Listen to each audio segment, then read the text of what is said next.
So much fun. Thank you guys again for being here. Extreme Christmas. All right, here we are. It's a commentary track. Here we are sitting with the Canadian legend, and I can say legend now because you are semi-retired. So I can be a legend just you because can I'm be a legend now. Oh, perfect. Lance Storm. I should have retired earlier. I could have been a legend real young.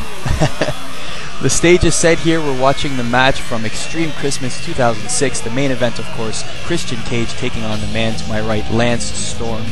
And this was an electric evening. You see the fans packed to the rafters here as your theme music begins to play. What were you thinking before this matchup? Before this matchup, I was worried they didn't have my music because I didn't bother bringing any because it's been so long since I've had to. And I don't think they did, actually. I think they ended up playing something else because whenever I do other dates now, I use my old ECW music. And I don't think they had it, so I was sort of sitting back going, I wonder what they're going to play. And then when I heard it, it's like, is this me? I don't know. And then out you come. And there you go. And the reaction, of course, was tremendous. I mean, really, as a Canadian wrestler, of course, you being from Calgary, and here we are in Mississauga, do you feel that as a Canadian wrestler in any Canadian city coming out, it's like a hometown response? It really is, and it's something we've joked that, the WWE The Office doesn't get. It's like, you'll be in, Halifax, and you're, oh, well, he's from Calgary, he can still be a heel, and it's like, I think in Canada, if you're Canadian, it's like Canada's like the world's largest small town.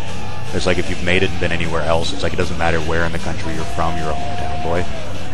So it really doesn't matter where you go. And actually Halifax, for some strange reason, was one of my more the towns I was most over in. So yeah, Halifax was just always nuts. The Maritimes, for some reason, was Storm Country. And Toronto the same way, Mississauga, whichever. Well, it certainly seems like Storm Country in this match. Those streamers looked awfully close to hitting the eyes, though. Yeah. Yeah, I'm assuming they probably picked that up from the Ring of Honor show that I did, I guess, a year previous to this. Right, in Chicago, it was like crazy with the streamers, and then they had them here too, which is always cool. And then there's this idiot coming out, so... Yeah, we don't know who this is. Yeah, we're not sure who this guy is. I've carried him before. Of course, you're no stranger to Christian Cage. You've been up and down the roads and matches with this particular gentleman. Yeah, I actually quit the business once because I lost a match to him. Is that so? Yeah, in Winnipeg. It was the first time I'd met him. We were doing a TV taping for Tony Condello, and he was working under a mask as another gimmick that he doesn't like particularly well. He doesn't like to acknowledge the fact that he was the male nurse. Is that so? Don Callis booked him as a tag partner for Earl the Orderly, who was just a big monster that was terrible to work, so he needed somebody that could carry the workload, and booked him under a hood with hospital scrubs and was the male nurse. Is that so? Yes, he'll be happy to hear that this is now public knowledge. But he wanted to work on the TV taping as himself, and they were doing a story with me where I was, Jericho had just turned on me and left. I'd been screwed over with a bunch of things. So they had, he had asked if he could work as himself once to get some stuff on tape, so they had me work with him.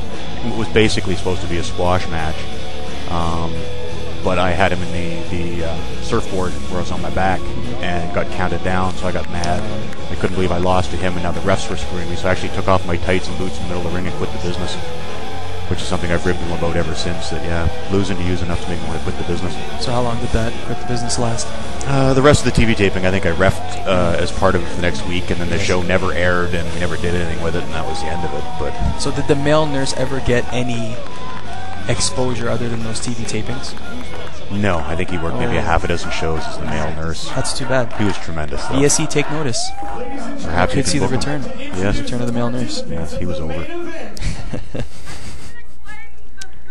So this match, certainly, as we will see in the next few minutes, is full of, I guess, comedy, you can say. And you saw previously there Captain Charisma use, I guess, the Charisma Cam, or the Peeps Cam, or whatever he calls it these days. The offbeat shenanigans that he loves so much, yes. Yes. During that time, were you just thinking, you know what, let's just start the match, or what was going in your head at that time? I don't. It's just more or less just standing out of the way because I know he's going to do his thing, and the crowd enjoys it. But I was starting to get antsy here in a minute to start wrestling and get on with it. There's one thing too is I'm not a big fan of babyface matches to begin with, so it's a little bit more awkward to begin with, and then the fact that he's just taking his sweet time doing all his goofy crap. Here he is changing his weight on the fly. Oh yes. 24 pounds. Was he raising it or lowering it? He was lowering it. Lowering it. He wasn't feeling as fat that day, I guess. He had to drop a couple pounds. Well, you had mentioned in your commentary about this match that you call him the natural ham.